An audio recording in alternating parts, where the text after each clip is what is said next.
আসসালামু আলাইকুম গাইস, দেখুন একটি মহিলা বিড়ালকে একটি পুরুষ বিড়াল কিভাবে সে এই জঙ্গলের ভিতরে এটা দর্শন করার চেষ্টা করতেছে।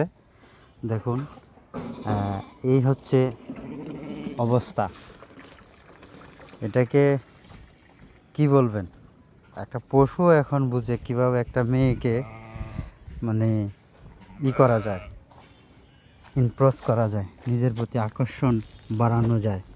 দেখুন, আপনারা দেখে আপনাদের মন্তব্য অবশ্যই কমেন্টে জানাবেন, ঠিক আছে?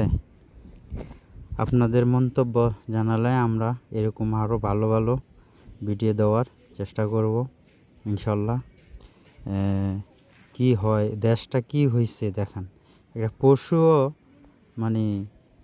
কীভাবে যে কী করতে হয় এটাই দেখেন। ওকে, দেখুন আমরা কাছে আসছি তাই সরে গেছে। দেখছেন এই অবস্থা দেশের।